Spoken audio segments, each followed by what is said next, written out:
నమస్తే, welcome to our channel. నేను పద్మిని. ప్రస్తుతంతో పాటు హిందూ జనశక్తి ప్రెసిడెంట్ లలిత్ కుమార్ గారు ఉన్నారు. మాట్లాడదాం. సార్ నమస్తే. సార్ నమస్కారం అండి. సార్, కరోనా టైంలో అతను ఒక వీరుడు. అతను చేసినటువంటి సేవలు అనితర సాధ్యమని కొనియాడని అటువంటి మనిషి లేడు అని అంటే అతిశయోక్తి లేదు. అంతలా ఉండేటటువంటి ఆ వ్యక్తిని కలియుగ కర్ణుడిగా కూడా అభివర్ణించారు.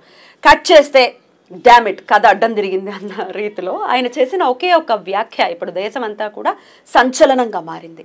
అది హలాల్ విషయం గురించి ఆయన మాట్లాడి ప్రస్తావన తీసుకొచ్చారు. అయితే హలాల్ అంటే అసలు ఏమిటి హలాల్ చేయటం ఒక్కొక్కళ్ళు ఒక్కొక్కలా చెప్తున్నారు. హలాల్ గురించి మాట్లాడితే వచ్చినటువంటి నష్టం ఏం లేదు, కానీ ఇతిహాసాన్ని కంపేర్ చేస్తూ ఇతిహాసాన్ని తీసుకొచ్చినటువంటి ఆ వైనం డెఫినెట్గా అది హర్షణీయం కాదు. డెఫినెట్గా దాన్ని అపోజ్ చేసే వాళ్ళు ఉంటారు. అసలు ఏమిటి వ్యవహారం లలిత్ గారు? ముందుగా ప్రేక్షకులందరికీ నమస్కారం అండి. ఈరోజు దీనికి ఒక చిన్న ఉదాహరణ చెప్పుకోవచ్చండి. ఒక వ్యక్తి ఒక పెద్ద భవనం కట్టాలి అంటే సంవత్సరాలు కష్టపడాలి, లేదా కనీసం నెలలు కష్టపడాలి. కానీ దాన్ని కూల్చేయాలంటే నిమిషాలు చాలు. అవును సార్. ఇప్పుడు సోను సూద్ చేసింది అదే. అలాగే ఒక బిందెడు పాలని చెడగొట్టాలంటే ఒక చిటికెడు విషయం చాలు. ఈరోజు సోను సూద్ చేసిన ఒక్క వ్యాఖ్య తన సర్వభ్రష్టత్వం వైపు తీసుకెళ్ళిపోయిందని చెప్పాలి. ఎందుకంటే ఈ కోవిడ్ కర్ణుడు ఎవడైతే ఉన్నాడో తన కోవిడ్ సమయంలో చేసిన సేవల గురించి చాలామంది మెచ్చుకున్నారు. కానీ ఆ సేవల తర్వాత అంతే స్థాయిలో అతని మీద ఆరోపణలు కూడా వచ్చాయి. విదేశీ నిధులు సేకరించడం కావచ్చు, తన ఫౌండేషన్ ఒకటి పెట్టి సూద్ ఫౌండేషన్ అని ఒకటి పెట్టడం, దాని ద్వారా దాని ఫండ్ సోర్సెస్ ఏంటి అనేది కూడా బయటికి చెప్పకుండా నేను సేవలు చేస్తున్నాను అని చెప్పడం, మాట్లాడటం. సరే, ఏది ఏమైనా ఫండ్స్ విషయం ఎట్లా ఉన్నా ఏదో పనికొచ్చింది, ప్రజలకు 10 మందికి సేవ చేశాడు కదా అని చెప్పి సరిపెట్టుకున్నారు జనాలు. కానీ నిన్న తనకి సంబంధం లేని టాపిక్లోకి దూరి, ఎందుకంటే తనేమి యూపీ వాస్తవ్యుడు కాదు, యూపీలో ఉంటున్నవాడు కాదు. యూపీలో యోగి ఆదిత్యనాథ్ గారు ఒక నిర్ణయాన్ని ప్రకటించారు. ఏమని? ఏ షాప్స్ అయితే ఉంటే ఆ షాప్స్ యొక్క యజమానుల పేర్లు దాని బయట ఉండాలి కంపల్సరీ. ఇదే కదా ఆయన చెప్పింది. ఎందుకు చెప్పారు అంటే చాలా మందికి ఈరోజు నేనే ఒక విషయం కనిపెట్టుకొచ్చా. శ్రీశైలంలో హోటల్ పేరు సహస్ర రెస్టారెంట్. ఏమనుకుంటారు ఎవరైనా? హిందువులు అనుకుంటారు. కానీ దాని లోపలికి వెళ్తే ఓనర్ పేరు షేక్ మౌలాలి. ఇప్పుడు షేక్ మౌలాలి ఫుడ్ నేను తినకూడదా అంటే నేను తినకూడదు. ఎందుకు? నేను హలాల్ చేసిన ఫుడ్డే తింటాను అని షేక్ మౌలాలి అన్నప్పుడు షేక్ మౌలాలి హలాల్ చేసిన ఫుడ్ నేను ఎందుకు తింటా? నాకేం కర్మ పట్టింది? నేను హిందువుగా నాకు హలాల్ కాని ఫుడ్ తినాలని కోరిక నాకుంది. ఆడికి నచ్చిన ఫుడ్ తినాలనే హక్కు, తినే స్వేచ్ఛ ఉన్నప్పుడు మరి నాకు నచ్చిన ఫుడ్ నాకు తినే స్వేచ్ఛ లేదా? నేను కూడా వాడికి నచ్చిన ఫుడ్డే నేను తినాలా? ఆడు హలాల్ చేసిన ఫుడ్డే నేను తినాలా? నేను చెప్తానండి, అది కూడా చెప్తా. వాడు హలాల్ చేసిన ఫుడ్ నేను తినాలా? అవసరం లేదు. అది ఇదే దేశంలో నాకు కూడా స్వేచ్ఛ ఉంది కదా. మరి నా స్వేచ్ఛను హరించేస్తున్నారు. నేను నాన్ హలాల్ ఫుడ్ తినే స్వేచ్ఛ లేకుండా ఖచ్చితంగా హలాల్ ఫుడ్డే తినాల్సిన బతుకైపోయింది. ఈరోజు చికెన్ షాప్స్కి వెళ్ళి చూడండి, హలాల్ మీట్ అని పెడతాడు. అంటే ఈ దేశంలో ఓపెన్గా పెడతారు. ఈ దేశంలో 14% జనాభా తినే హలాల్ని మిగతా 70% ఉన్న హిందువుల చేత కూడా తినిపిస్తున్నారు. అరే 70% హిందువులమైన మాకు హలాల్ ఆచారం కాదు, మేము ముట్టుకోమని చెప్పే ధైర్యం హిందువుల్లో లేదు. మాట్లాడే వాళ్ళని కూడా మళ్ళీ మత సామరస్యం పేరుతోటి ఈ సోను సూద్ లాంటి మతోన్మాదులు బయటకు వచ్చేసి చాలా విమర్శలు చేస్తూ ఉన్నారు. సో ఇటువంటి హలాల్ వ్యవహారాలు బయటకు తెలియటం కోసం అని చెప్పేసి బాజాప్తాగా పేర్లు పెట్టుకుంటారు. బాబు, నువ్వు అక్రమ్ అయితే నీ పేరు అక్రమ్ రెస్టారెంట్ అని పెట్టుకో. అంతేగాని ఆనంద భవన్ నువ్వు పెట్టుకుని లోపల ఫోన్పే చేసేటప్పుడు అక్రమం కనపడుతుంటే తినేసిన తర్వాత ఇది హలాల్ ఫుడ్ అని నేను తెలుసుకోవాలా? ఇటువంటివి జరగకూడదని యోగి ఆదిత్యనాథ్ గారు పెట్టారు. ఖచ్చితంగా జరుగుతుందా అంటే వాళ్ళు ఉన్న ప్రతి రెస్టారెంట్స్ లో ఖచ్చితంగా హలాల్ జరుగుతుంది? వాళ్ళు ఉన్న రెస్టారెంట్లలో జరిగితే పర్లేదండి, ఇది వాళ్ళ మతాచారం అనుకోవచ్చు. కర్మ ఏంటంటే వాళ్ళు క్లయింట్లుగా వస్తారని తెలిసి హిందూ రెస్టారెంట్లలో కూడా ఈ మధ్య హలాల్ కంపల్సరీ చేసేసి పెట్టేశారు. నాన్ వెజ్ రెస్టారెంట్స్లో ఈ హలాల్ అనేది చాలా మంది ఫుడ్కి అనుకుంటారు. ఫుడ్కి మాత్రమే కాదండి, హలాల్ అనేది ఎంత ప్రమాదకర స్థితికి వచ్చింది అంటే ఈ రోజున గ్రాసరీస్, కందిపప్పు, మినప్పప్పు, చివరికి విఐపి బ్లాక్ షాంపూ అని ఒక షాంపూ వస్తుంది. ఆ షాంపూ కవర్ పైన కూడా హలాల్ బ్రాండింగ్ వేయించుకుంటున్నారు. ఎందుకంటే విదేశాలకి, పర్టికులర్గా ఈ అరబిక్ కంట్రీస్, ఇస్లామిక్ కంట్రీస్కి అక్కడ సేల్ అవ్వాలంటే కంపల్సరీ హలాల్ స్టాంప్ ఉండాలి. ఈ హలాల్ అంటే ఏంటి చాలా మందికి తెలియదు. మాంసాన్ని చేసే హలాల్ ఎట్లా ఉంటుందంటే జంతువు యొక్క మెడని సగభాగం కోసి, ఆ కోసే ముందు ఆ జంతువు యొక్క తలని మక్కా వైపుగా తిప్పి పెడతారు. మక్కా వైపుగా తిప్పి పెట్టి సగం మెడని కోసి అది ప్రాణం మొత్తం కొట్టుకులాడుతూ దాని రక్తం మొత్తం బయటకు వచ్చేసేదాకా చూస్తూ ఉంటారు. చూస్తూ ఆ బిస్మిల్లా చదువుతారు. వాళ్ళ ఖురాన్ వచనాలు ఏవైతే ఉంటాయో వాళ్ళు చదువుతూ ఉంటారు.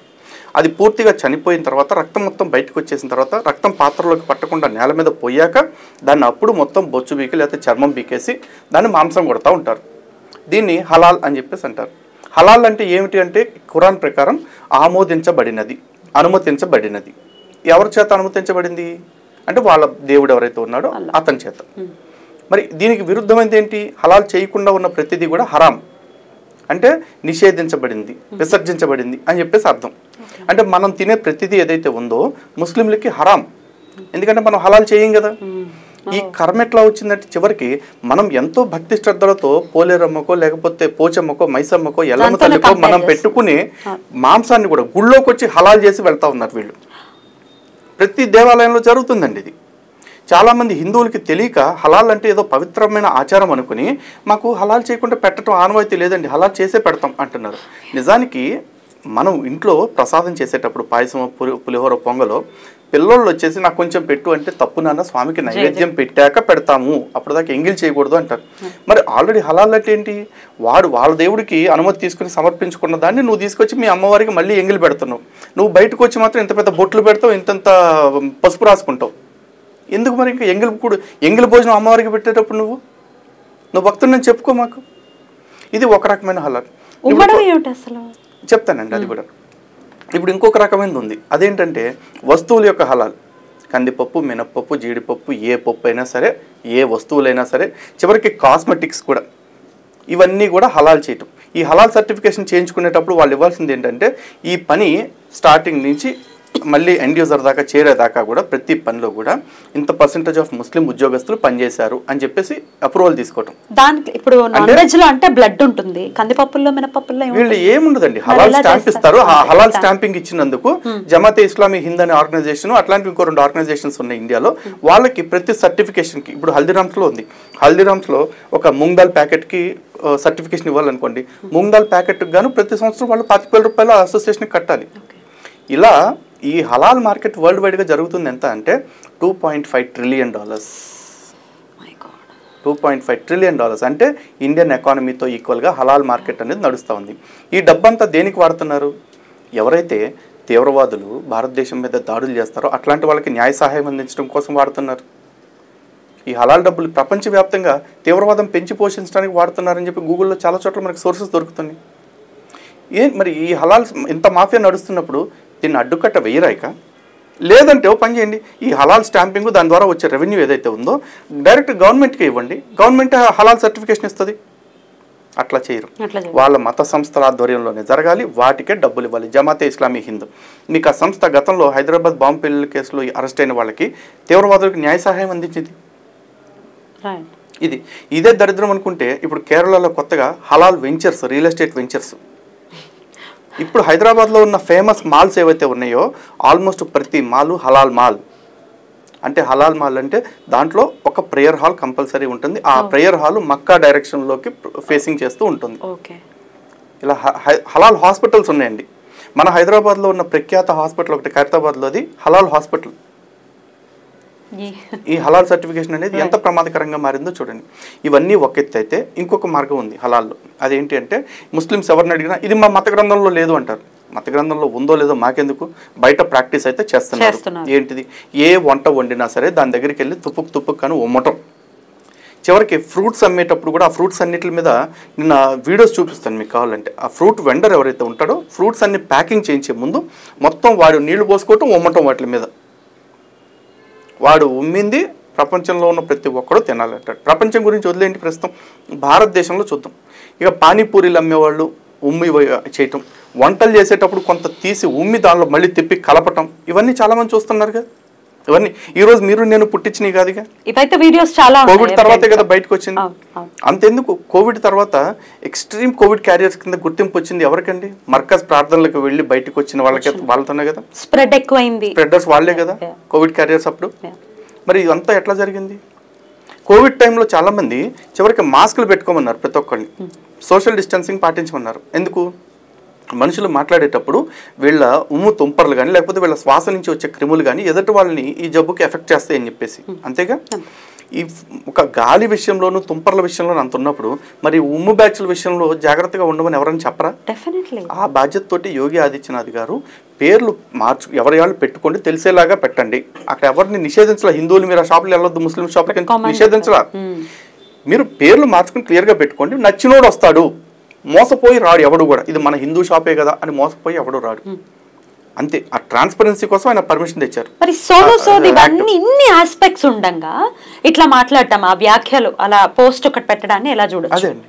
ఇప్పుడు ఇంత జరిగినప్పుడు సోను సూద్ దాని మీద స్పందించి ఇది ఎవరి ఆహారం వాళ్ళ వ్యక్తిగత విషయం, ఒకళ్ళ ఆహారం విషయంలో మనం తలదూర్చుకోవటం ఎంతవరకు సబబు అని చెప్పేసి అన్నాడు.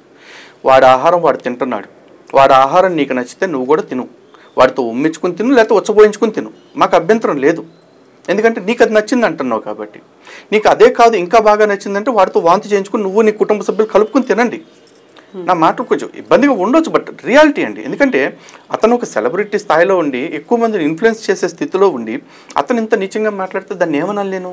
నీచంగా మాట్లాడడానికి పరాకాష్ట శబరిని తీసుకురావడం. అదే ఇది నేను నీచమని ఎందుకు మాట అంటున్నాను అంటే, నువ్వు కంపేర్ చేసే క్రమంలో నువ్వు ఖురాన్ నుంచి ఏదన్నా తీసుకుని చెప్పాల్సింది ముస్లింలకి.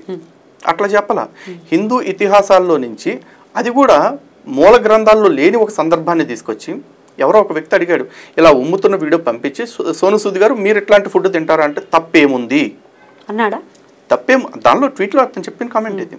తప్పేముంది, రాముడు శబరి ఎంగిలి తినలేదా అని చెప్పేసి అన్నాడు. నీకు ఇక్కడ కంపారిజన్ చేయాలని నేను థాట్ ఎందుకు వచ్చింది? నీకు రామాయణం తెలియదు, శబరి గురించి తెలియదు, రామతత్వం తెలియదు, రాముడి గురించి మాట్లాడేసావు. రాముడికి శబరి పెట్టిన ఎంగిలి పళ్ళకి అదే అది ఎట్లా చూస్తాను నేనంటే, ఒకవేళ జరిగిందని ఎవరన్నా అంటే రామాయణంలో అయితే లేదు, మూల రామాయణంలో. కానీ ఒకవేళ వాల్మీకి రామాయణంలో లేదు క్లియర్గా. వాల్మీకి రామాయణంలో శబరి ఏం చెప్పారు? నీ కోసం మధుర ఫలాలు తెచ్చాను తండ్రి అని చెప్పేసి చెప్పారు. ఎందుకు ఆవిడ అన్నారు? 100 చెట్లు ఉన్నాయండి, ఒక్కో చెట్టు రుచి చూస్తారు, ఒక్కొక్క పండు. ఏ చెట్టు పండు రుచిగా ఉందో దాని పళ్ళు శ్రేష్టమైన ఆవిడ ఏరుకుని తీసుకొచ్చి ఇచ్చారు. అంటే ప్రతి పండు ఎంగిల్ చేసి పెట్టినట్టు కాదుగా. ఎవరైనా తల్లిదండ్రులైనా సరే పసిబిడ్డలకు పెట్టేటప్పుడు ముందు చూసి అది సరిపడ కారం ఉప్పు ఉందా అని, నెయ్యి తగినంత ఉందా అని కొంచెం టేస్ట్ చేసి బిడ్డలకు పెడతారు. తర్వాత తల్లి ప్రేమ శబరి ప్రేమ తల్లి ప్రేమతోనే సమానం. ఇప్పుడు శబరి ఎంగిలి పెట్టింది కాబట్టి షబ్బీర్ అనేవాడు కూడా ఉమ్మూసి పెడితే నేను తింటానా, నాకేం కర్మ? శబరి అందరికీ పెట్టిందా? పోనీ ఆశ్రమంలో రాముడికి మాత్రమే పెట్టింది. అది కూడా ఎందుకు? ఎప్పటి నుంచో రాముడి కోసం ఎదురు చూస్తుంది ఆ తల్లి. కాబట్టి రాముడు రాకరాకు వచ్చాడు, వచ్చిన వాడికి మంచి పండ్లు పెట్టాలన్న ఆత్రం అంతే. ఇక్కడ నువ్వు మూసి పెట్టేదానిలో ఏం ఆత్రం ఉంది చెప్పు? శబరిని గాని భక్త కన్నప్పని గాని ఎలా తీసుకొస్తాం? వాళ్ళ భక్తి అనితర సాధ్యం. వాళ్ళతో కంపేర్ చేసుకోవడానికి ఈ బతుకులు ఎక్కడ సరిపోతాయండి? ఈరోజు శబరి విషయంలో మాట్లాడుతున్న వీళ్ళు ఉన్నారు కదా, వీళ్ళందరూ కూడా ఎవరైతే ఉమ్ముతున్నారో వాళ్ళు వాళ్ళ కుటుంబ సభ్యులందరికీ కూడా ఉమ్మి పెడతారా? పెట్టరండి. వాళ్ళు ఎందుకు పెడతారండి? పెట్టరు. ఈ రోజున షారుఖ్ ఖాన్ ఉన్నాడు, దేశంలో ఎంతోమంది చచ్చిపోతున్నారు, చాలామందిని పరామర్శించడానికి వెళ్తాడు. వాళ్ళ బంధువుల్లో చాలామంది చచ్చిపోయింటారు. చచ్చిపోయిన ప్రతి బంధువు దగ్గరికి వెళ్ళిపోయి ముఖం మీద ఉమ్మూసి వస్తాడా? మరి లతా మంగేష్కర్ గారు చనిపోయినప్పుడు మాత్రం వెళ్ళిపోయి ఆవిడ దగ్గర ఉమ్మూసి వచ్చాడు. దాన్ని ఎవడో ఉమ్మటం కాదు ఊదటం అని చెప్పేసి అంటున్నారు. అసలు ఊదటం అయినా సరే నీకేం అవసరం? ఆవిడ హిందూ కదా. ఆవిడకి హిందూ ఆచారాల్లో ఏ పద్ధతి అయితే చేయాలో అప్పుడు ఖననమో వాళ్ళ ఆచారం బట్టి దహనమో ఏది ఉంటో చేస్తారు. నువ్వు అక్కడికి వెళ్ళి ఊసరాటానికి నీకేం కర్మ? నేను ఎప్పుడైనా మసీదుల్లోకి వచ్చేసి అక్కడ మీ అల్లాకి అభిషేకం చేయాలి, లేకపోతే మీ విష్ణు మీ అల్లాకి అలంకరణ చేయాలని నేను అంటే ఒప్పుకుంటారా? ఒప్పుకోరుగా. ఎందుకంటే అక్కడ మసీదులో వాళ్ళ ఆచారం నడవాలి. మక్కాలో కూడా ఏదో విగ్రహం ఉందంటారు కదా, కాబాను సంగే అస్వద్ అని చెప్పేసి, దానికి నేను అలంకరణ చేస్తాను అభిషేకం చేస్తానంటే ఊరుకుంటారా? లేదుగా. ఎందుకంటే ఎవరి మత కేంద్రాల్లో ఎవరి మతస్థుల దగ్గర ఆ మతాచారాలు నడవాలి. లతా మంగేష్కర్ దగ్గరికి వచ్చి ఊదిపోయాడు అంటే వాడిది ఏంటి? మత సామరస్యమా? మతోన్మాదమా? వాడి ఆచారం ప్రకారం వాడు ఉమ్మేసి వెళ్ళాడు. అలాగే వీళ్ళందరూ కూడా ఏంటి అంటే వాళ్ళ దృష్టిలో ఏంటి, ఇదిగో ఏమో అల్లా నమ్ముకోకుండా చనిపోయింది కాబట్టి అల్లాని నమ్ముకున్న నేను ఆవిడ మీద ఉమ్మితే ఆవిడ కూడా స్వర్గానికి వెళ్తుందని చెప్పి వాళ్ళు చెప్పకనే చెప్పటం. అలాగే హిందువులందరూ కూడా అపవిత్రమైన ఫుడ్ తింటున్నారేమో, లేకపోతే అసలు హలాల్ కాని ఫుడ్ తింటున్నారేమో, నేను ఒక ముస్లింగా ఉండి నేను ఉమ్మేస్తే హలాల్ అయిపోయినట్టే అన్న ఒక బలుపేమో. ఏ కారణం లేకపోతే ఎందుకు ఉమ్ముతున్నారో ఆ మత పెద్దలు బయటకు వచ్చి చెప్పాలి. మరి అసలు లేనే లేదని ఇప్పుడు కూడా ఒకళ్ళతో మాట్లాడితే అసలు ఆ పద్ధతే లేదు, ఉమ్మటం అనేదే నాకు తెలియదు అని ఒకరు ఇప్పుడే మాట్లాడతారు. అయ్యో అసలు కొంతమంది ముస్లిం పెద్దలు మాట్లాడుతుంటే మనకి ఎట్లా ఉంటుందంటే రోత, రోకు, జుగుప్స అన్ని కలిపి వచ్చేస్తాయండి. కారణం ఏంటంటే భారతదేశంలో సుమారు వేల సంఖ్యలో జరుగుతుంది లవ్ జిహాద్ అనేది. అంటే లవ్ జిహాద్ అనే పేరు లేకపోవచ్చు, లవ్ జిహాద్ అనే ఒక సంస్థ లేకపోవచ్చు, కానీ పెళ్లి చేసుకుని మతం మార్చుకోవటం ఇస్లాంలోకి, లేదా ఇస్లాంలోకి మార్చి పెళ్లి చేసుకోవటం, ఇదంతా రెగ్యులర్గా జరుగుతుంది కదండి. అయినా కూడా వీళ్ళు ఏమంటారంటే అబ్బెబ్బెబ్బే ఇస్లాంలో అసలు అట్లాంటివి లేనే లేదండి అంటారు. ఇస్లాంలో ఖురాన్లో అల్-బకర్లో 221వ ఆయత్తులో క్లియర్గా ఉంది, ఒక అవిశ్వాసురాలైన స్త్రీ కంటే విశ్వాసురాలైన ఒక బానిస స్త్రీ నీకు ఎంతో మేలైంది. కాబట్టి నువ్వు ఇస్లాంలోకి ప్రవేశించని విశ్వసించని ఒక స్త్రీని ఎన్నటికీ నీకు ఎంత నచ్చినప్పటికీ నువ్వు వివాహం ఆడొద్దు అని చెప్పేసి క్లియర్గా ఖురాన్లో ఉంది. సూరా 2 ఆయత్ 221. ఇది కాదని చెప్పేసి ఎవరైనా పెద్ద మనిషిని చెప్పమానండి. మరి ఇది ఎవరిని అడిగినా కూడా అబ్బాయి లవ్ జిహాద్ అనేది మా గ్రంథంలో లేదండి అంటారు. మరి దీని లవ్ జిహాద్ కాక ఏమంటారు? నీ మతం కాని అమ్మాయి నీ మతంలోకి వచ్చేదాకా పెళ్లి చేసుకోవద్దు అంటున్నాడండి. మరి దీన్ని ఏం పేరు పెడతారు? లవ్ జిహాద్ కాదు ఇంకో పేరు మీరే పెట్టండి. కానీ ప్రేమ పేరుతో పెళ్లి పేరుతో మత మార్పిడి లేదు అని ఎట్లా మాట్లాడుతున్నారు? ఎందుకంటే వాళ్ళ మతాన్ని కాపాడుకోవటం కోసం వాళ్ళు ఏ అబద్ధమైనా ఆడేస్తారు. ఇక కొంతమంది ఈ హలాల్ విషయంలో కూడా అంతే, క్లియర్గా అన్ని జరుగుతున్నాయి. వీడియోలు 1, 2 కాదు, వందల సంఖ్యలో వచ్చినాయి. అయినా కూడా మా దానిలో లేదంటే అంటారు. మరి మీ దానిలో లేనప్పుడు ఎందుకు జరుగుతున్నాయి ఇవి? అలాగే జరిగిన మొహరం పండుగ చూడండి, పీర్ల పండుగ చూడండి. ఆ పీర్లు ఎందుకు జరుపుకుంటారో కూడా సగం మంది ముస్లింలకు తెలియదు. కానీ సగానికి పైగా ఇస్లాం సమాజం ఆ పీర్ల పండుగలో పాల్గొంటున్నారు. కర్మ ఏంటంటే సగానికి పైగా హిందూ సమాజం ఆ పీర్లలో పాల్గొంటున్నారు. ఆ పీర్ల పండుగ అంటే ఏంటంటే మహమ్మద్ ప్రవక్త గారి మనవడు ఎవరైతే ఉన్నారో ఆ మనవడిని సాటి ముస్లింలే చంపేశారు ఆధిపత్యం కోసం. ఖిలాఫత్ ఉద్యమంలో జరుగుతున్నప్పుడు ఆ ఖలీఫా స్థానం కోసం అని చెప్పేసి అజద్ అనే అతను ఈ హుస్సేన్ని చంపించేశాడు హుస్సేన్ని. అయితే ఆ చంపేసిన తర్వాత అతని తలని మాత్రం ఖననం చేసి ఆ మొండాన్ని పట్టుకుని మొండాన్ని బల్లానికి గుచ్చి ఊరేగించారు ఊరంతా. దానికి గుర్తుగా ఇప్పుడు కూడా వీళ్ళందరూ కూడా ఆ బల్లాలు పొడవాటు బల్లాలు పట్టుకుని పీర్లు దానికి జెండాలు కట్టి ఊరేగిస్తూ ఉంటారు. ఇదే పీర్ల పండుగ. ఈ పీర్ల పండుగ వాళ్ళు ఎందుకు చేసుకుంటున్నారో వాళ్ళకి తెలియట్లా. సగానికి పైగా మెజారిటీ సమాజమైన సున్నీ సమాజం ఆ పీర్ల పండుగను ఒప్పుకోదు. కానీ మన హిందువులు మాత్రం పీర్లు మాకు ఎప్పటి నుంచో ఉన్నాయండి, మేము కూడా మోస్తామండి అంటున్నారు. మోస్తారు. కర్మ ఏంటంటే మొయ్యటంతో పాటు వీళ్ళు అక్కడ డాన్సులు కడతారు, ఆ నిప్పుల మీద నడుస్తారు, అన్నీ చేస్తారు. అసలు ఈ మధ్య కొత్తగా ఒక ఆచారం కూడా చేసింది, ఇవన్నీ మా కులపు పీరీలు అని చెప్పేసి చెప్పుకోవటం, మా కుటుంబ పీరీలు అని చెప్పేసి చెప్పుకోవటం. మనకున్న పండుగలు సరిపోదు, ఉన్న దరిద్రాలు చాలా అన్నట్టు. ఎందుకు ఇవన్నీ మనకి? రైట్. అయితే ఈ షియాజ్ సున్నీస్ లో మొన్న రీసెంట్ గా ఒక వీడియో చూసానండి. ఒక ముస్లిం లేడీయే, మేము హలాల్ చేసిన ఫుడ్ తినము, షియాజ్ సున్నీస్ డిఫరెంట్ రెండు శాఖలు కదా, మేము ఆ ఫుడ్ తినము బికాజ్ వాళ్ళు హలాల్ చేస్తారు, వాళ్ళు మీద నేనెందుకు తినాలని ఒక ముస్లిం స్త్రీయే చెప్తుంది బాహాటంగా. మరి జనాలందరూ తినాలి, సోను సూద్ ఇట్లాంటి కమెంట్ ని చేయడం ఎట్లా అసలు? లేదు, ఇప్పుడు యాక్చువల్లీ నేనైతే నిజంగా ఆ వీడియో చూడలేదండి. బట్ వీడియో ఉంది, ఐల్ షో యు. డెఫినెట్ గా నేను చెప్తున్నా కదా, వాళ్ళల్లో ఉన్న క్లారిటీ మన వాళ్ళకి రావట్లేదు. అదే బాధ. మొన్నటి దాకా మత సామరస్యం పేరుతో మైనార్టీలకు ఇంకా హక్కులు కావాలి, లేదా మైనార్టీలకు ఇంకేదో సేవ చేయాలి, ఇట్లాంటివి మాట్లాడేవాళ్ళు. ఇవాళ చివరికి మత సామరస్యం ముసుగులు వీళ్ళు ఎట్లా తయారయ్యారంటే మైనార్టీ వాడు ఉమ్మినా పర్లేదు ఉచ్చబోసినా పర్లేదు అదే తింటామనే స్థాయికి దిగజారిపోతున్నారు. ఇంకా మరి దీన్ని ఇంకా మైనార్టీ సంతుష్టీకరణ అనాలా, లేకపోతే ఇంకా వేరే కొత్త పేరు ఏమైనా పెట్టాలి దిగజారుడుతనానికి? ఖచ్చితంగా సోను సూద్ లాంటి వ్యక్తి మాట్లాడిన వ్యాఖ్యల్ని దిగజారుడుతనం అనే మాటతో సరిపెట్టలేను. దిగజారుడుతనానికి అమ్మ మొగుడని చెప్పాలి. ఇంకా డెఫినెట్ గా వెనక్కి తీసుకోవాలి అని మీరు డిమాండ్ చేస్తున్నారా? వెనక్కి తీసుకోవటం కాదండి, ఇప్పుడు వెనక్కి అనాల్సినవన్నీ అనేసి ప్రతిసారి వెనక్కి తీసుకోవటం. సోను సూద్ అనేవాడు మాట్లాడిన వ్యాఖ్యలకి తను క్షమాపణ చెప్పాలి ఒకటి. ఇక భవిష్యత్తులో తను ఎప్పుడు కూడా ఇట్లాంటి ఎదో డైలాగులు ఇవ్వకుండా చర్యలు తీసుకోవాల్సిన బాధ్యత ప్రభుత్వాల మీదే ఉంది. సో కాల్డ్ సెక్యులర్స్ చాలా మంది ఉన్నారు. వాళ్ళనే మాట ఏంటంటే, కమెంట్స్ చూస్తే అర్థమైనటువంటి విషయం ఏంటంటే, అందరికీ సమన్యాయం జరగాలి, ఇక్కడ ఎవరికి ఉన్నటువంటి పద్ధతుల్ని వాళ్ళు గౌరవించాలి.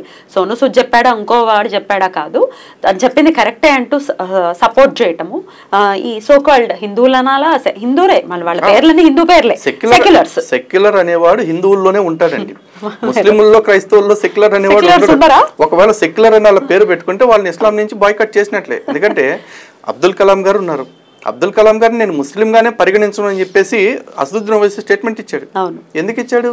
ఆయన భగవద్గీత చదివింటారు, ఆయన చేసిన పాపం. Being secular is the biggest crime ఆ రెండు మతాల్లో. కాబట్టి వాళ్ళు అట్లాంటి హిందువులే. సో వీళ్ళు ఏమంటున్నారు, ఎవడి మతాచారం ప్రకారం వాడి ఆహారం వాడు తింటాడు అని చెప్పేసి అంటున్నాడు. లేకపోతే ఈ దేశంలో ప్రతి వాడికి వాడి ఆహారం తినే స్వేచ్ఛ ఉంది అంటున్నారు. మరి యూపీలో నోయిడాలో ఒక సైకో ఉండేవాడు, సురేంద్ర కోహ్లీ అని చెప్పేసి. వాడు పసిపిల్లల్ని చంపి తినేవాడు. మరి ఇప్పుడు వాడి ఆహారం వాడిది తినచేయండి, కెనబలిజం అంటారు. మరి వాడి ఆహార పద్ధతి అదండి. వాడి ఆహారం విషయంలో జోక్యం చేసుకోవడానికి మనకేం హక్కు ఉంది? తినేస్తారా? లేదు. పోనీ వీడికి మనం పూజించే ఆవుని తినమంటే మాత్రం అబ్బాయి వాడి ఆహారం నేను తింటాను, మీరెవరు వద్దంటానికి అని మనమే పడతాడు. సరే మరి నీ మసీదు దగ్గరే మేము అటు పక్కనో ఇటు పక్కనో ఖాళీగా ఉంది కదా అని చెప్పేసి ఒక షాప్ పెట్టుకుంటా. మీ మసీదుకి దూరంగా ఒక 100 అడుగుల దూరంలో 50 అడుగుల దూరంలో నేను పోర్క్ షాప్ పెట్టుకుంటా. పంది మాంసం మీది వాడి మతాచారం వాడిది, వాడి ఆహార పద్ధతి వాడిలో పోనీ మనం వాడు చూడొద్దు మనం తినొద్దు అని చెప్పి అనుకుని వదిలేస్తారా? చంపేస్తారు. ఎందుకంటే మీరు నూపూర్ శర్మ గారిని చూశారుగా, ఆవిడేమన్నా మహమ్మద్ ప్రవక్తను తిట్టారా కొట్టారా? మహమ్మద్ ప్రవక్త గారి యొక్క వివాహం గురించి ఎందుకు చిన్న వయసులో అమ్మాయిని చేసుకోవాల్సి వచ్చింది, అలాగే రెక్కల గుర్రం మీద వెళ్ళారని చెప్పేసి అన్నారు కదా, దాని మీద చర్చ చేద్దామా అని క్వశ్చన్ చేశారు. చర్చగా చేయాల్సింది, సమాధానం ఉంటే చెప్పాల్సింది. మరి ఆవిడని చంపేస్తే 5 కోట్లు ఇస్తాం, రేపు చేస్తే 1 కోటి రూపాయలు ఇస్తామంటూ ఎదవ సుపారీలు ఎందుకు ప్రకటించారు? ఎందుకంటే వాళ్ళ దగ్గర సమాధానం లేదు. వాళ్ళు సామరస్యం పాటించరు, వాళ్ళు చంపేస్తామంటే అది సామరస్యం. ఈ రోజున నల్గొండలో మీరు చూసుకున్నట్లయితే మిర్యాలగూడ పట్టణంలో బహిరంగ ర్యాలీ తీశారు పిఎఫ్ఐ తరఫున. తీసి కాట్ దాలో సాలంకో ఆర్ఎస్ఎస్ వాలంకో అంటూ ముస్లింలు నినాదాలు ఇచ్చారు. మరి ఈ దేశంలో రోడ్ల మీద ర్యాలీలు చేస్తూ వాళ్ళ తలకాయలు నరికేయండి అని చెప్పేసి అన్నప్పుడు, అరే దాన్ని ఎవరు మతోన్మాదం అనలేదండి. ఆడి మతం ఆడిది, నీ మతం నీది, ఆడి నువ్వెందుకు చంపాలరా బాబు అని చెప్పి ఎందుకు చెప్పలే ఎవడు? పిరికితనం అనుకోవచ్చా దీన్ని? వాడిని వ్యతిరేకించడానికి భయం అనుకోవచ్చా? పిరికితనం కూడా కాదండి, ఇది కొంతమందిలో పిరికితనం. కానీ మెజారిటీ ఆఫ్ ది స్టేట్మెంట్స్ ఇట్లాంటి ఇస్తున్న వాళ్ళు ఎవరైతే ఉన్నారో వాళ్ళందరూ కూడా అమ్ముడు పోతున్నారు. వీళ్ళకి మనకు బాహాటంగా మన దగ్గరకు ఆధారాలు రాకపోవచ్చు, ఎందుకంటే దొంగతనం చేసేవాడు, హత్యలు చేసేవాడు, అత్యాచారాలు చేసేవాడు సాక్ష్యాలు పెట్టుకుని చేయరు కదా. వీళ్ళు కూడా హిందువుల్ని ఆధ్యాత్మికంగా హత్యలు చేస్తున్నారులే కదా. వీళ్ళు విదేశీ కుక్క బిస్కెట్లు తింటూ ఇక్కడ హిందువులకి అగెనిస్ట్గా మాట్లాడుతున్న కుక్కలు వీళ్ళు. నెట్టింటి ఇష్టం వచ్చినట్టు కమెంట్లు పెట్టే వాళ్ళు కూడా అసలు ఏమీ రియాక్ట్ కాకుండా, మామూలుగా ఇప్పుడు మనం ఇట్లాంటి డిస్కషన్స్ పెట్టామనుకోండి, కొంతమంది రెడీ అయిపోతారు, తిట్టడానికి రెడీ అయిపోతుంటారు. మరి వాళ్ళ కళ్ళు ఏమైనా కాకులు ఎత్తుకెళ్ళిపోయాయని అనుకోవాలా, మరి ఇవి కనపడట్లేదు అని అనుకోవాలా? ఒకటండి, ఇక్కడ మనం వీడియో చేస్తున్నాం, మన వీడియో కిందకి రాగానే అసలు వేరే దేశభక్తులు వచ్చేస్తారు. వచ్చేసి దానిలో విచిత్రం ఏంటంటే ఈ ముస్లిమ్స్ కూడా ఉంటారు. ఆ ఉమ్మిన వీడియోలు చూసిన వాళ్ళు వాడు ఉంటాడు, వాడు వచ్చి ఇవన్నీ మాట్లాడు, మీలాంటి వాళ్ళ వల్లే కదరా మత ఘర్షణలు వచ్చేస్తాయి అంటాడు. అసలు ఇది వినడానికి ఎంత విడ్డూరంగా ఉంటుందంటే, అసలు లలిత్ కుమార్ పద్మిని గారు లేనప్పుడు అసలు ఈ దేశంలో మత ఘర్షణలే జరగదు. మనం మాట్లాడబట్టి మొత్తం కుట్టు చచ్చిపోతున్నారని చెప్పేసి పుట్టిస్తూ ఉంటారు. ఈ కామెంట్లు చూసి దేంతో నవ్వాలి మరి వాళ్ళే చెప్పాలి. ఇది సాల్డ్ అన్నట్టు ఇంకొంతమంది వస్తూ ఉంటారు, వాళ్ళు వచ్చేసి ఎందుకురా పక్క మతాలను ఆడిపోసుకుంటారు అంటాడు. మొన్న ఒక పోరం బొక్కాడు హిందూ పండగల దగ్గరికి, హిందూ మండపాల్లోకి వచ్చేసి అందరూ మీ రాముడు గొప్పోడు, మీ కృష్ణుడు గొప్పోడు, కానీ వీళ్ళందరూ కూడా అల్లానే మొక్కారు తెలుసా అంటూ వాగాడు. దాన్ని చూసి చప్పట్లు కొట్టేసి మా రాముడిని గొప్పోడు అన్నది వరకే చూస్తారు, ఆ సెకండ్ లైన్ మర్చిపోతారు, వదిలేస్తారు. ఎందుకంటే కన్వీనియంట్గా మనకు ఎంతవరకు కావాలో అంతవరకే తీసుకుంటాం. నిన్నగాక మొన్న ఒక పాస్టర్ గారు కుక్క బహిరంగంగా స్వస్థత సభలను పెట్టేసి ఒక అమ్మాయికి దెయ్యం విడిపిస్తానంటాడు. ఆ అమ్మాయిని బట్టి దెయ్యం ఎవరు? దుర్గమ్మ. మరి ఆ ముండా కొడుకుల్ని ఆ పాస్టర్ ముండా కొడుకుని చెప్పెట్టు కొట్టాలా కొట్టకూడదా? అది మతోన్మాదంలా కనపడదు. ఈ కామెంట్లు పెట్టే వాళ్ళకి అంతకు ముందు ఆ ముస్లిం వాడు మాట్లాడింది మతోన్మాదంలా కనపడదు. మన మీద కోపంతో, హిందువుల మీద కోపంతో నా ఆహారం అని చెప్పేసి ఆవుల్ని బతికున్నప్పుడే వేడి నీళ్ళు పోసి వాటి చర్మాన్ని లాగేస్తారు ఫస్ట్. ఆడికి నిజంగా ఆహారం అయితే అట్లా చంపాల్సిన అవసరం లేదు, ఒక్క వేటను మెడకాయ నరికేసి దాన్ని మాంసం కొట్టుకుని తినొచ్చు. కానీ హిందువుల ఆత్మాభిమానాన్ని, హిందువుల ఆధ్యాత్మికతని, హిందువుల భక్తిని దెబ్బ కొట్టాలని బతికున్న గోవు మీద వేడి నీళ్లు పోసి చర్మాన్ని బతికుండగా 4 కళ్ళు నరికేస్తారు ఫస్ట్. ఆ వీడియో ఉందండి, మీ కమ్యూనిటీ గైడ్లైన్స్ వచ్చి ఛానల్ లేపేస్తారు ఆ వీడియో పోస్ట్ చేస్తే, తెలుసా? అంత దారుణమైన వీడియోస్ ఉంటే, అంత దారుణంగా సోషల్ మీడియాని వాళ్ళు యూట్యూబ్ సెర్చ్ ఇంజిన్ని కూడా వాళ్ళు అంత ఇన్ఫ్లుయెన్స్ చేస్తూ ఉంటారు, కంట్రోల్ చేయగలుగుతారు.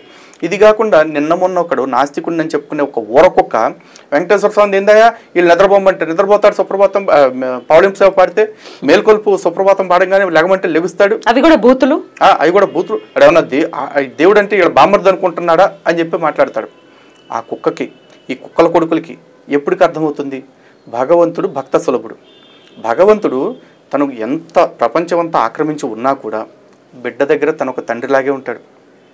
ఐఏఎస్ అయినా సరే, ప్రధానమంత్రి అయినా సరే, ముఖ్యమంత్రి అయినా సరే, తన కొడుకు దగ్గరికి వచ్చినప్పుడు ఒక చిన్న బిడ్డ ఉంటే ఇంట్లో ఆ బిడ్డ ఒంటి మీద మలమూత్ర విసర్జన చేస్తే కూడా అబ్బా నా బిడ్డ నా ఒళ్ళు పావనం చేశాడని మురిసిపోతాడు. కానీ రైట్ నేను ప్రధానమంత్రిని నా ఒంటి మీద ఇచ్చేస్తావా అని అండు. అలాగే ఒక తండ్రి దగ్గరికి ఒక చిన్న బిడ్డ గురుగులతో ఆడుకుంటూ వచ్చి నాన్న నేను నీకోసం టిఫిన్ చేశాను తిను అని ఒట్టి గిన్నె చూపిస్తుంటే నాన్న మా అని తింటూ ఆ బిడ్డను మురిపిస్తాడు. అది తండ్రి ప్రేమ.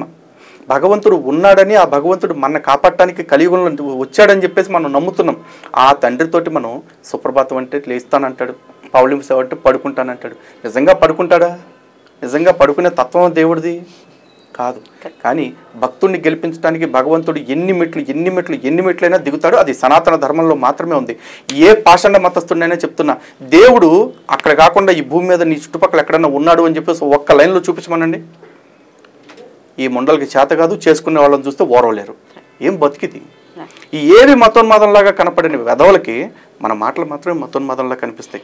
కానీ మన మాటల వెనక ఉన్న ఆవేదనని ఒక్కడన్నా అర్థం చేసుకుంటాడా? లేదు. ఇంతకన్నా పనికొచ్చే డిస్కషన్స్ ఏమీ లేవా మీకు అని మాట్లాడేవాళ్ళు కొంతమంది. అయ్యో భలే పని. పనికొచ్చే డిస్కషన్స్ తోటి ఈ మీడియా మొత్తం మారుమోగిపోతుంది. 10 సంవత్సరాలు ఒకరితో ఒకళ్ళు లివింగ్ రిలేషన్లో ఉన్నారు అంటే వాడికి అసలు చెప్పాలి అంటే ఒకళ్ళనొకళ్ళు ఉంచుకున్నట్టు. వాళ్ళిద్దరని కదా, జనరల్గా చెప్తున్నా. వాళ్ళకి మోజులు తెరిపోయిన తర్వాత ఎవరి దారిని వాళ్ళు వెళ్ళిపోతారు. వాళ్ళు ఎవరి దారిని వాళ్ళు వెళ్ళిపోతుంటే వాళ్ళు టెట్టర్ విడిపోతారని చెప్పి దాని మీద ఒక డిస్కషన్. ఇంకెవడో పోరంబోకుంటాడు జ్యోతిష్కుని అని చెప్పేసి, ఆడు నేను మొన్నే చెప్పాడు సిగ్గు లేకుండా నేను జాతకాలు చెప్పను అని చెప్పేసి, నిన్న మళ్ళీ ఎవడో విడిపోతాడని చెప్తున్నాడు. శుభం బలగరామ అంకెన్న అంటే పెళ్లి కూతురు ముండేది అన్నాడు అంటే టెన్ ముండా కొడుకులు. అది యూస్ఫుల్ డిస్కషన్ వీళ్ళకి. ఈ ఏమీ కాకుండా మొన్న విజయసాయి రెడ్డిది, ఇప్పుడు వాళ్ళిద్దరూ ఎవరెవరు ఉంచుకున్నారు, ఎవరెవరు కడుపులు చేశారు, ఇవన్నీ యూస్ఫుల్ డిస్కషన్సే. బట్ ఈ దేశం గురించి, ఈ ధర్మం గురించి మాట్లాడితే మాత్రం ఇది యూస్ఫుల్ డిస్కషన్ కాదు, ఇది మతోన్మాదం. కర్మ అట్లా ఉంది. ఫస్ట్ వీళ్ళు మారాలండి. అండ్ మోరోవర్ మొన్న కూడా చూశాను వీడియోస్లో, కర్ణుడి గురించి, కర్ణుడిలో ఉన్న తప్పుల గురించి, లోపాల గురించి మాట్లాడుతుంటే కూడా చాలా మంది కామెంట్లు పెడతాడు, కర్ణుడి గురించి నీకేం తెలుసు అని చెప్పేసి. ఒక సన్నాసి నీకేం తెలుసు, నీకేం తెలుసు, నువ్వు సినిమాలు చూసి బతుకుతున్నాడు, నువ్వు కామెంట్లు పెడుతుంటే మేము పట్టించుకుంటావా? కర్ణుడు వీరుడు, యోధుడు, కర్ణుడు చేసిన దానాలు లేవు. అసలు ఆ కమెంట్స్ చూస్తుంటే మైండ్ తిరిగిపోయిందండి. అసలు ఏంటి, ఒక ఆడదాని బట్టలు ఒలిచేయని సలహా ఇచ్చిన ఒక వెధవా వాడు హీరోనా? అసలు ఇలా అంటున్నారు, కర్ణుడు అనేవాళ్ళు లేకపోతే భారతమే లేదు అని చెప్పేసి అంటున్నారు. అలా అనకూడదు. కర్ణుడు అనేవాళ్ళు లేకపోతే కురుక్షేత్ర యుద్ధం జరిగేది కాదు. భారతం లేదంటానికి ఈడవాడు. భారతం కర్ణుడు లేకపోయినా, ధర్మరాజు లేకపోయినా, చివరికి కృష్ణుడు లేకపోయినా, వ్యాసుడు లేకపోయినా కూడా ఉండదేమో, ఎవరికి తెలుసు. కానీ కురుక్షేత్ర యుద్ధం అనేది ఇది జరగటానికి, అన్ని లక్షల మంది చనిపోవటానికి ఖచ్చితంగా కర్ణుడి అహంభావమే కారణం. కర్ణుడికి న్యాయం జరగలేదు అనే కమెంట్స్ అండి. కొన్ని కమెంట్స్ నిజంగా డైజెస్ట్ ఇప్పటికీ అవ్వట్లేదు, ఎప్పటికీ అవ్వవు కూడా. కర్ణుడికి న్యాయం జరగలేదు. కుంతినైతే తిట్టకుండా తిడుతున్నారు. అసలు వీళ్ళు ఏం చదువుకున్నారు తెలియదు. కర్ణుడికి న్యాయం జరగలేదండి. కుంతి వల్లనే పెట్టేసింది. నీ కోపం ఎవరి మీద తీర్చుకోవాలి? కుంతి మీద తీర్చుకోవాలి, పాండవుల మీద తీర్చుకోవాలి. పాండవులకు కూడా సంబంధం లేదు, వాళ్ళు నీ తర్వాత పుట్టిన వాళ్ళే.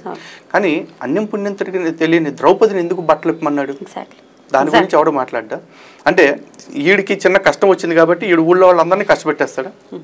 ఊళ్ళో వాళ్ళందరినీ బట్టలు వచ్చేయమంటారు. ఆవిడ నవ్వింది, ఒక చిన్న నవ్వు నవ్వింది. అలాగే తను కూడా వెళ్ళాడు, ఆ అర్జునుడితో పాటు తను కూడా వెళ్ళాడు. ఆవిడ నవ్వినట్లు కూడా భారతంలో లేదండి. చెలికత్తెలు నవ్వారు, తర్వాత ఆవిడ వచ్చి వాళ్ళని వారించి పంపించేసింది. ఇది భారతంలో ఉన్న సందర్భం. తను నవ్వినట్టు ఎక్కడా రాయలేదు, తను నవ్వలేదు కూడా. మరి ఇంత కక్షను పెట్టుకుని మామూలుగా అంటే ఫస్ట్ ఆఫ్ ఆల్ వీళ్ళకి ఏంటంటే ప్రాబ్లము, ఎన్టీఆర్ ఒక సినిమా తీశాడు. ఎన్టీఆర్ సినిమాని తప్పు పడుతున్నాం కాబట్టి వాళ్ళు ఎన్టీఆర్ ఫ్యాన్స్ కోపం. ప్రభాస్తో ఒక సినిమా వచ్చింది, ప్రభాస్ తీసిన సినిమాని తప్పు పడుతున్నాం కాబట్టి ప్రభాస్ ఫ్యాన్స్ కోపం. సో వీళ్ళ ఫ్యాన్స్ తోటి ఫ్రెండ్లీగా ఉండే హీరోస్ ఎవరైతే ఉంటారో వాళ్ళందరికీ కూడా మన మీద కోపం. కానీ వాస్తవం ఏంటంటే వీళ్ళందరూ కూడా రేపు ఏదైనా కష్టం వస్తే అటు ప్రభాస్ దగ్గరికి పోరు, అటు ఎన్టీఆర్ కుటుంబం దగ్గరికి పోరు, మళ్ళీ గుడికే పోతారు, కృష్ణుడిని వేడుకుంటారు. బిచ్చం బతుకులేదు. మొహం ఎక్కడ పెట్టుకుని అడగాలో తెలియని పరిస్థితి కదా. అంతే. కృష్ణుడిని మనం అన్నాము, కృష్ణుడు మరి అంత ధర్మం పాండవుల పక్కన ఉంది కాబట్టి కృష్ణుడు అంతటి వాడు పాండవుల పక్కన ఉన్నాడు. ఈ దేశపు నిజమైన హీరోలు ఎప్పుడు కూడా కృష్ణుడు, రాముడు వీళ్ళే అండి. వీళ్ళు అనుకుంటున్న నటులు ఎవరైతే ఉన్నారో వాళ్ళు నటులు మాత్రమే. ఆ నటుల్ని చూసి మురిసిపోయే విటులు వీళ్ళు అంత కామెంట్లు పెట్టేవాళ్ళు. వీళ్ళ బతుకులకి అంత సీన్ ఏం లేదు ఇంకా అంతకు మించి. రైట్ అండి, మొత్తానికి సోను సూద్ చేసినటువంటి వ్యాఖ్యలు డెఫినెట్ గా వెనక్కి తీసుకోవాలి, సారీ చెప్పాల్సినటువంటి పరిస్థితి ఉంది. ఇంకొకసారి ఇలాంటి వ్యాఖ్యలు చేయకుండా ఆయన జాగ్రత్త తీసుకోవాలి. అవుట్ ఆఫ్ ఫ్లో అనేసాడా, లేకపోతే విచక్షణ లేకుండా అనేసాడా, ఎవరైనా ఇచ్చిన స్క్రిప్ట్ వేసేసాడా తెలియదు. అవుట్ ఆఫ్ ఫ్లో అనేది అంటానికి లేదు, ఎందుకంటే డిబేట్ స్పాంటేనియస్ గా వచ్చేసింది, ఐఎమ్ రిపెంటింగ్ అని చెప్పేసి అనుకోవచ్చు. కానీ అక్కడ డెలిబరేట్ గా పెట్టిన పోస్ట్ అది తనే పెట్టాడా, తన వాళ్ళ టీం ఎవరైనా పెట్టారా, ఇది తెలియని పరిస్థితి. డెఫినెట్ గా దాని గురించి ఆయన వివరణ ఇవ్వాలి. మిస్టేక్ ఉండుంటే ఈ పాటికి కవర్ చేసుకోవచ్చు. లేదు, తను నిన్న మొన్న కూడా దాన్ని డిఫెండ్ చేసుకునే ఇప్పుడు కూడా డిఫెండ్ చేశాడు. 2 hours బ్యాక్ కూడా డిఫెండ్ చేసుకుంటున్నాడు. సో తను డెలిబరేట్ గా చేస్తున్నది. డెఫినెట్ గా మార్పు రావాలి. ఎనీవేస్, మీ సమయాన్ని కేటాయించి చాలా ఉన్నట్టు నిర్మోహమాటంగా చెప్పేటటువంటి తత్వం మీది. అది మరొకసారి ప్రూవ్ అయింది. నిజాలు తెలుసుకోవాలన్న ఉద్దేశంతో మిమ్మల్ని సమయం అడగడం జరిగింది. సమయం ఇచ్చినందుకు కృతజ్ఞతలు తెలియజేస్తూ నమస్కారం అండి. నమస్కారం. Thank you.